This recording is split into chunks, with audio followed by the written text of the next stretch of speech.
आगे पढ़ेंगे। चलिए देखते हैं। अब आते हैं फेजेज ऑफ रिप्रोडक्शन।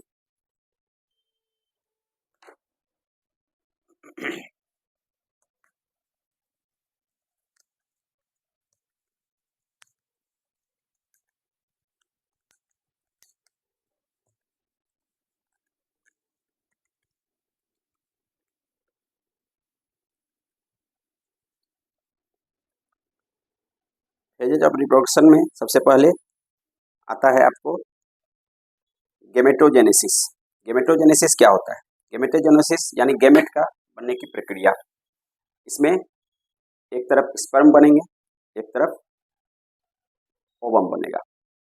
तो स्पर्म बनने की प्रक्रिया स्पर्मेटोजेनेसिस कहलाता है, जो कि आगे हम लोग पढ़ेंगे। फिर ओवम बनने की प्रक्रिया ooजेनेसिस कहलाता है। और दूसरा फिर है इंसेमिनेशन। इंसेमिनेशन में क्या होता है? जब स्पर्म यानी transfer of sperms to the female body through the genital area, इसको बोलेंगे इंसेमिनेशन यानी गर्भाधारण। ठीक है, यानी फेजेज ऑफ रिप्रोडक्शन में हम लोग देखेंगे सबसे पहले फेजेज ऑफ रिप्रोडक्शन।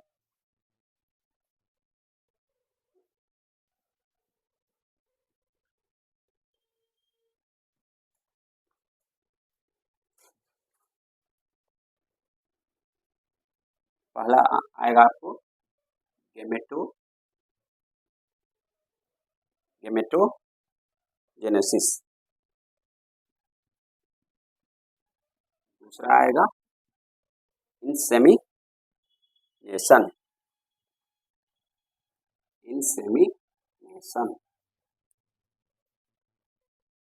तीसरा आएगा फर्टिलाइजेशन।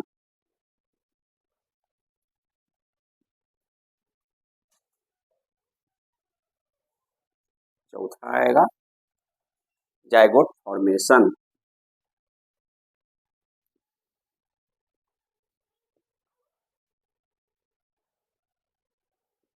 पांचवा आएगा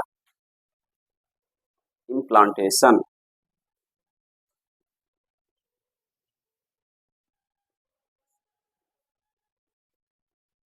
और छठा आएगा आपको गेस्टेशन। अब इसको समझिए क्या होता है।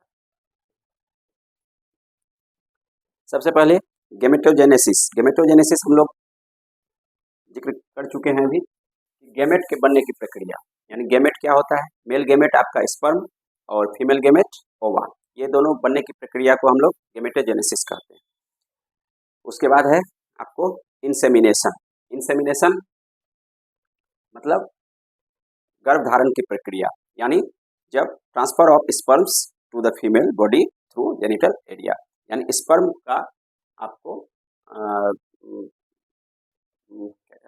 फीमेल ऑर्गन में जाने की प्रक्रिया जो होती है वो इंसेमिनेशन कहलाता है। फिर है फर्टिलाइजेशन, यानी जब स्पर्म वहाँ पहुँचता है तब फर्टिलाइजेशन होता है, यानी कि स्पर्म और ओवा मिलने से जो प्रक्रिया होती है उसे फर्टिलाइजेशन कहते हैं। उसके बाद फर्टिलाइजेशन के बाद जाइगोट बनता है, जैसा कि हम लोग देखिए एक स्पर्म और ओवा ये दोनों के फ्यूजन से जाइगोट बनता है।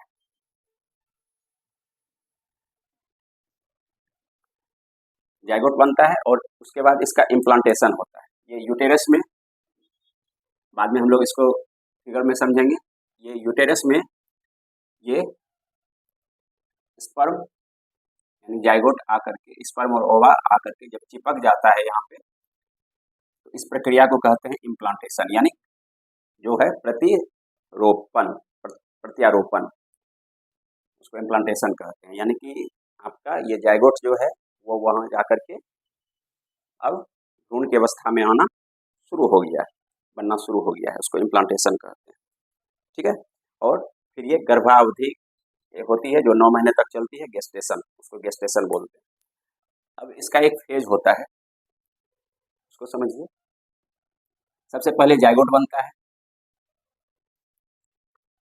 सबसे पहले जाइगोट, जाइगोट से एम्ब्रियो, एम्ब्रियो से एम्ब्रियो, उसके बाद एम्ब्रियो से फीटस और फीटस से चाइल्ड। अब देखिए जाइगोट तो हम लोग समझ गए, उसके बाद एम्ब्रियो, एम्ब्रियो और फीटस में डिफरेंस क्या है?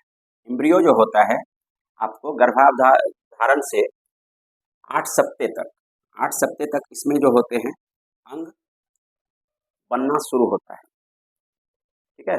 और 8 सप्ते के बाद जब अंग दिखने लगते हैं, चाहे वो मेल ऑर्गन हो या फीमेल ऑर्गन हो, जब दिखना शुरू होता है उस स्थिति को फीटस कहा जाता है।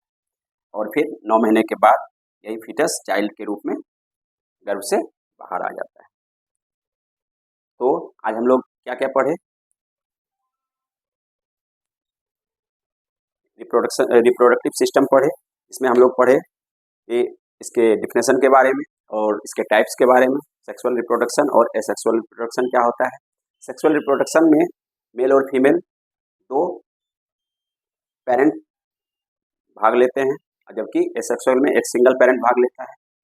और इसमें फिर ह्यूमन रिप्रोडक्शन के फेजेज पढ़े हम लोग, इसमें कि सेक्सुअल रिप्रोडक्शन होता है, फिर विविपोरस होता है, फिर है यूनिसेक्सुअल होता है, फिर डायमॉर्फिज्म होते हैं।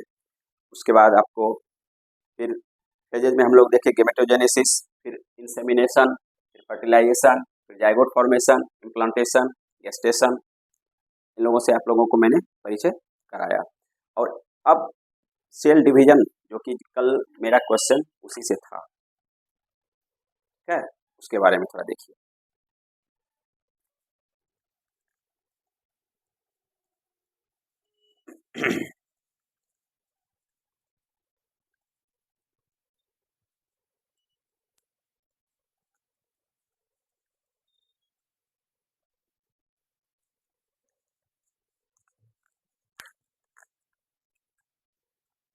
सेल डिवीजन दो प्रकार के होते हैं, एक क्या माइटोसिस और दूसरा मायोसिस। एक माइटोसिस और इधर मायोसिस। इसका डिफरेंस अभी जानने की जरूरत नहीं है, डिफरेंस इसको डिटेल में फिर पढ़ेंगे, अभी इंट्रोडक्शन आज केवल है। देखिए माइटोसिस में होता क्या है, एक आपका पेरेंट सेल होता है जो कि एक डिप्लॉइड सेल होता है, ठीक है। ये क्या होता है, एक डिप्लॉइड सेल होता है, एक पेरेंट सेल है जो कि एक डिप्लॉइड सेल होता है। अब डिप्लॉइड सेल क्या होता है इसको अभी समझने की जरूरत है, इसको मैंने लिखा है डिप्लॉइड सेल,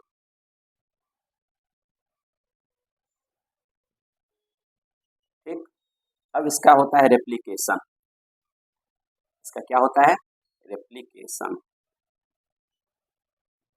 यानी फोटोकॉपी, ठीक है। इसका फोटोकॉपी होता है, तो फोटोकॉपी होता है तो ये देखिए फोटोकॉपी हुआ,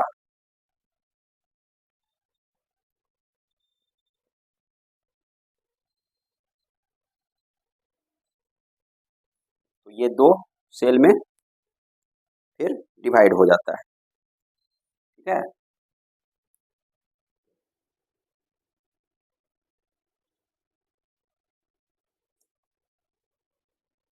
ये दो इधर, दो इधर, दूसरा मार्कर में देता हूँ,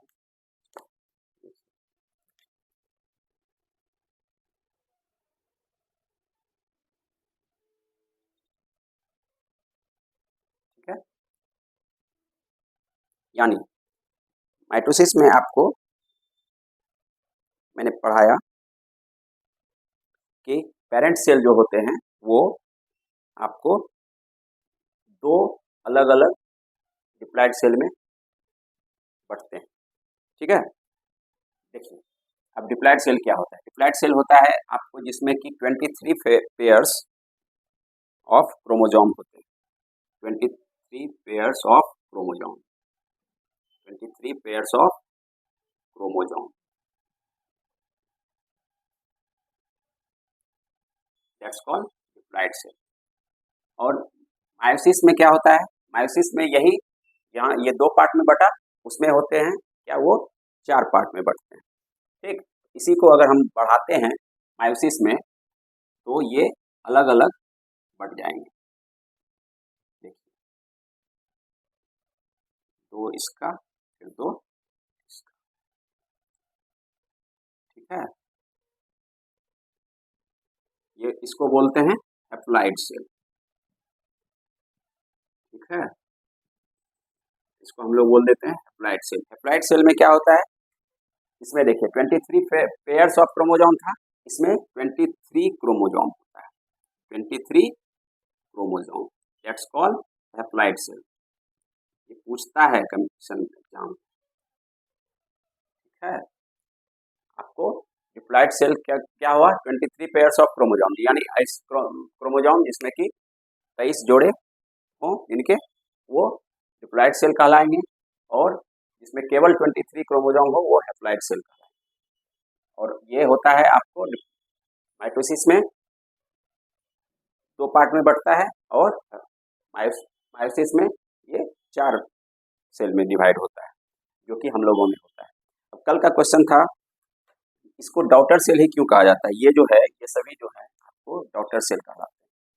ये जो डिवाइड होता है इसको डॉटर सेल कहा जाता है।